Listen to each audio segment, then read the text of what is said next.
Welcome to UTA Spotlight. I'm Tracy Hill, and here's what's happening at UT Arlington. Students at UTA all receive a MAV ID, but it's not just an ID card. While many students claim to use the Maverick discount program by showing their MAV ID around Arlington, it is quite common to hear that many only use the program at one specific place.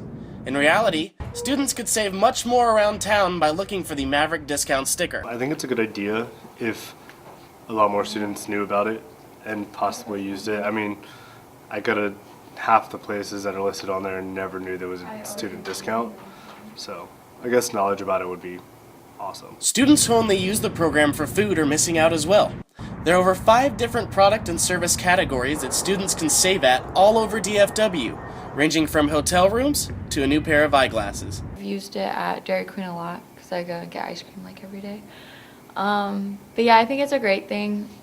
I only knew that because one of the people actually asked me if I went to UTA, and I said yeah, and so I showed them my ID and I actually got a discount. Local businesses aren't the only places that UTA students can save money at. They can also save money in the comfort of their own home just by using a UTA discount code online.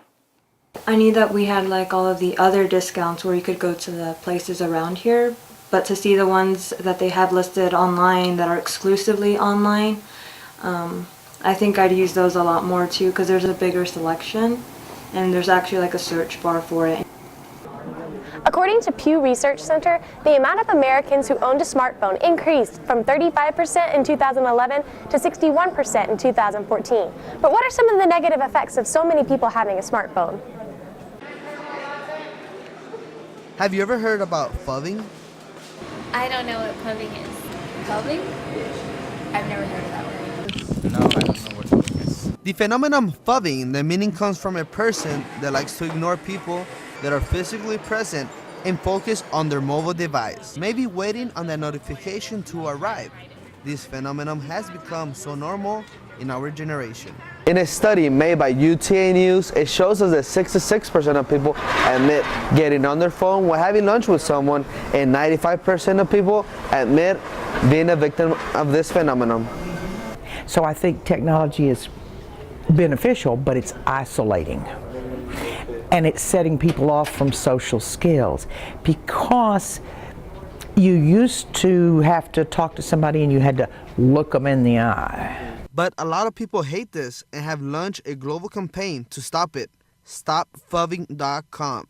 It even gives you stats of the world's greatest offenders like New York that ranks #1 on the list. And for all you phubbers, Really disrespectful. I feel like it's a lack of attention that the person gives you.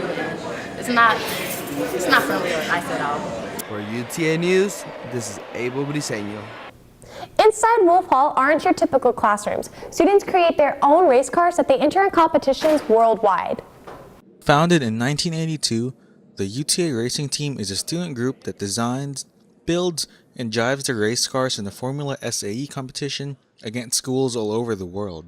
So this is our 2013 car that took 5th place in Lincoln, Nebraska last year, which helped us gain a 5th place world ranking and a 1st place United States ranking. This year, the team will be competing nationally and internationally. This year, though, 2014 season, we'll be going to Lincoln, Nebraska, and then we're also going to Hockenheim, Germany to compete against some of the top teams in the world there as well. Located inside Wolf Hall, the team just started building their race car for their upcoming competitions. So we have, I guess, the engine rebuild center. This little area behind me is where we do all the engine rebuilds. We have the Apache Center next door, which is more like a showroom. Next door, we have the design lab. The frame for the 2014 race car is being built in the garage a few doors down the archive room. The 2013 car also started its life in this same room. 2013 car was built right here at UTA. About 80 to 90% of what you see was built on the campus in Wolf Hall by students, all volunteers. People from engineering to business, biology are all part of the race team, and they'll build race cars and do this. For UTA News, this is David Vance again. Thanks for joining us on UTA Spotlight. We'll see you here next week.